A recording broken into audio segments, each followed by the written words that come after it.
la fête de Saint-Yves nous invite à nous réveiller et à prendre conscience que les souffrances des autres sont insupportables. Moi, je connais plusieurs monde dans la zone Charpentier, Massé, Waf Massé. Et même matin là, il y a 2 parents qui viennent côté qui disent mon père, petite moi en prison pour ça, je ne pas connaître. Il y a ça qui est en prison parce que il a dénoncé une autorité dans l'État. Et très souvent, autorité de la justice qui a volé terre malheureux. Autorité de la justice qui a volé terre malheureux dans Okaï. Ils ont bouché en prison.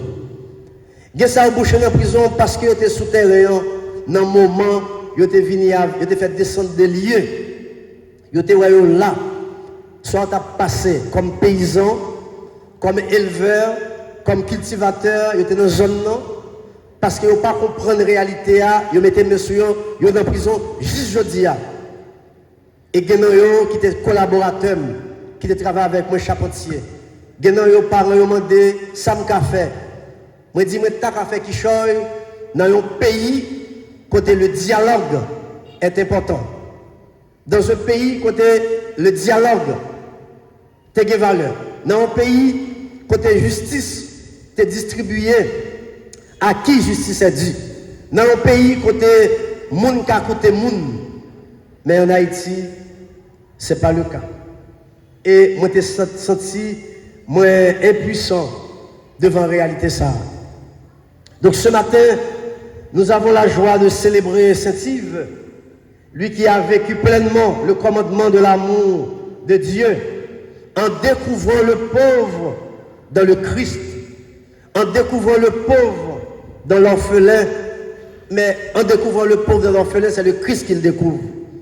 En découvrant le Christ dans l'opprimé, en découvrant le Christ dans la personne rejetée, eh bien, nous-mêmes, magistrats, juges, avocats, toute grosse autorité dans l'État, dans la justice là, nous avons devoir, responsabilité aujourd'hui pour nous montrer dans le département du Sud, il y a lieu d'aimer, il y a lieu de pratiquer la charité, il y a lieu de faire devenir la justice.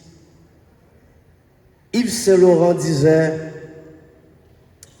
éloquemment que n'importe autorité qui a pouvoir la justice, l'État doit plus faible que le plus faible qui existe. Voilà que c'est le contraire. Celui qui a le pouvoir de la justice est tellement fort qu'il fait pérenniser la loi disant la raison du plus fort est toujours la meilleure. Il faut contredire cette loi, si c'est une loi. Parce que ça devient loi aujourd'hui. C'est une maxime qui devient loi. Parce que quand on a de l'argent, on a le pouvoir. Quand on a de l'argent, on a la justice de son côté.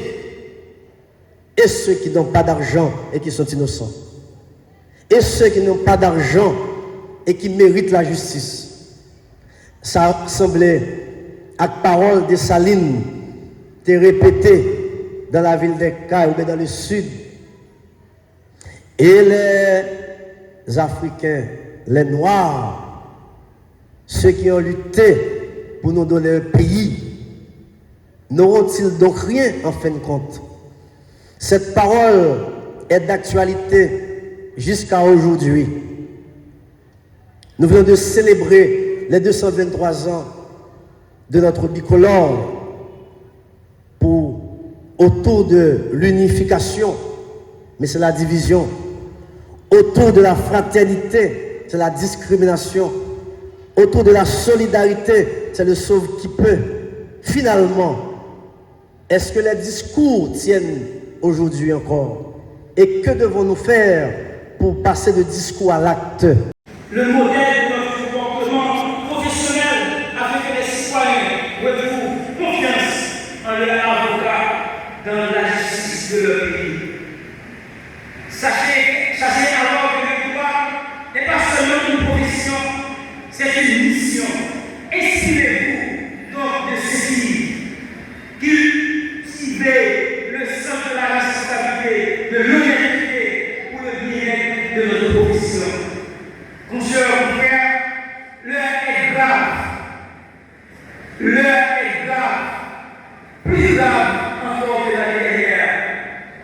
pays traverse l'une des périodes les plus sombres de notre histoire. L'insécurité grandissante, l'instabilité politique, la peur quotidienne et l'effondrement progressif des institutions affectent durement notre profession. Aujourd'hui, beaucoup d'avocats sont presque au chômage. Les tribunaux fonctionnent difficilement. Il n'existe ni stabilité ni quiétude d'esprit permettant d'exercer sereinement ce métier que nous avons pourtant choisi avec passion et conviction. Mais malgré les difficultés, nous ne devons pas perdre espoir. Le barreau des cadres doit devenir debout, fort et uni.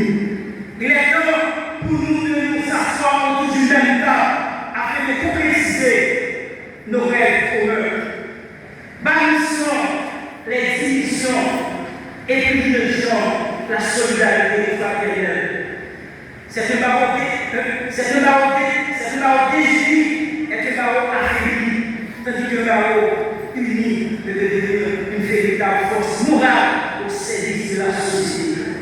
Mesdames et messieurs, vous qui participez aujourd'hui à cette messe action de grâce avec le barreau des Cailles, je voudrais adresser un message particulier.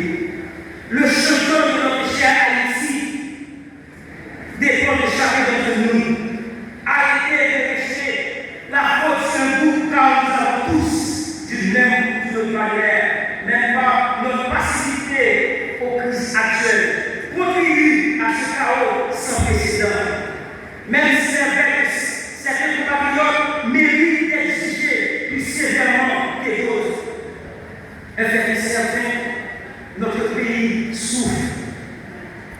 Notre pays sombre, mourit sous le poids de la crise. Mais c'est à nous, jeunes et les jeunes, de sortir Haïti de cet enfer. Autrement, nous allons tous sombrer. Maintenant, nous devons trouver un moyen de contribuer à sa renaissance. Mais comment? À cela, je pense que nous pouvons nous inspirer de la vie de Cécile. Cet homme qui faisait tout ce qu'il pouvait pour le bien de sa communauté. Cet homme qui voyait le bien de sa communauté. C'est cela nous donne un aliment. Nous devons tous, jeunes et les jeunes, nous unir plus que jamais pour sortir notre pays de ce boulier. Haïti a besoin de citoyens engagés, responsables et solidaires. Je profite également de cette tribune pour saluer les différentes personnalités ici présentes comme Harold Joseph. Nous devons humblement de continuer à faire preuve d'un véritable esprit citoyen pour la sauvegarde de notre pays. Et de continuer de faire preuve de véritable citoyen pour la sauvegarde de notre nation. Je vous le redis, la vie du pays ne dépend pas uniquement des autorités, mais de chaque Haïtien et de chaque Haïtienne. Aux autorités présentes, aujourd'hui, permettez-moi de dire avec respect, le moment est venu pour que chaque citoyen prenne conscience de ses responsabilités. Comme Cécile a eu la sagesse de le faire en son temps, nous vivons des heures extrêmement difficiles. Plus que jamais, la solidarité nationale doit remplacer les divisions, les intérêts personnels et les différences.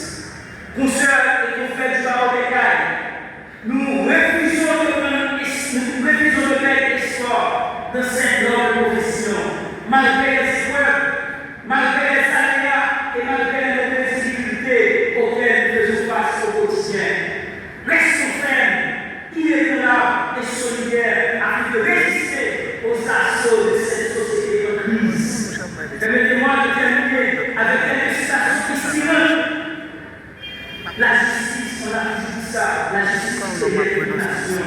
Là où est l'unité, l'espérance où est. Un avocat synthétique est un danger de la société, mais un avocat esquivé par la justice devient un artisan de paix. Ceci nous enseigne que défendre le droit, c'est aussi défendre l'humanité. de notre capacité de nous unir pour servir le bien commun. Vive le barreau des cailles, vive l'unité de la confrérie, vive la justice, vive Haïti.